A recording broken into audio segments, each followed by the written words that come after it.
Shalom, pemirsa yang diberkati Tuhan, bertemu kembali dalam seri pelajaran Sekolah Sabat. Mari kita berdoa. Bapa di surga, terima kasih untuk penyertaan Tuhan sampai saat ini. Ketika kami akan mempelajari firman ini bersama-sama, kiranya Roh Suci boleh menuntun kami, sehingga kami boleh mengerti akan firman ini. Terima kasih Bapa, di dalam nama Yesus kami berdoa. Amin. Pelajaran Sekolah Sabat, Jumat 7 Juli 2023. Pendalaman. Apakah Efesus 1 ayat 3-14 mengajarkan bahwa Allah telah menentukan sebelumnya masa depan umat manusia, menentukan sebagian untuk kehidupan kekal dan yang lain untuk kematian kekal? Banyak orang sayangnya mempercayai hal ini. Namun, pertimbangkan ide-ide ini. Dalam pasal ini, peran Kristus menentukan karena pilihan ilahi untuk mengadopsi kita. Terjadi melalui Kristus, Efesus 1 ayat 5, atau di dalam Dia, Efesus 1 ayat 4 dan 11. Ini menunjukkan bahwa pemilihan dan penentuan Allah dilaksanakan terhadap semua orang. Yang memilih iman kepada Kristus daripada memilih siapa yang akan diselamatkan atau terhilang berdasarkan kasus per kasus, bahkan sebelum orang dilahirkan.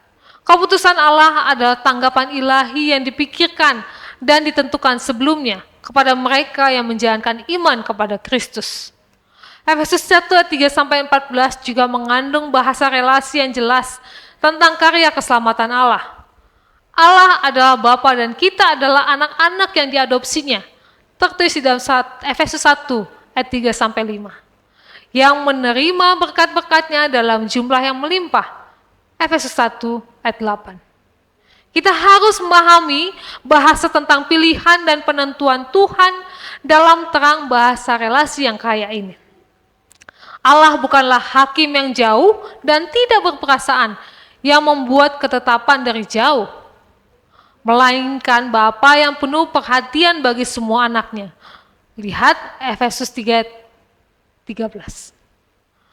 Efesus 3:15 yang daripadanya semua turunan yang dalam sorga dan di atas bumi menerima namanya. Allah menghargai pilihan manusia, tercermin dalam khususnya Efesus 1 ayat 13, di mana mendengar dan percaya dianggap penting. Di tempat lain dalam surat ini, Efesus 2 ayat 8, Efesus 3 ayat 17, Efesus 4 ayat 1 sampai 6 dan 20, yang menekankan pilihan dan tanggapan iman. Dan dalam nas-nas lain dalam perjanjian baru, misalnya 1 Timotius 2 ayat 4, Kisah Para Rasul 17 ayat 22 sampai 31, atau seperti yang diungkapkan Ellen White di dalam Karunia Putranya yang tiada tara itu. Tuhan telah melingkupi seluruh dunia dengan suatu atmosfer kasih karunia yang nyata.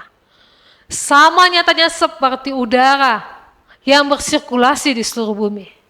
Semua orang yang memilih untuk menghirup atmosfer yang memberi kehidupan ini akan hidup dan bertumbuh hingga menjadi pria dan wanita yang dewasa di dalam Kristus Yesus. Tertulis di dalam Langkah kepada Kristus, halaman 115.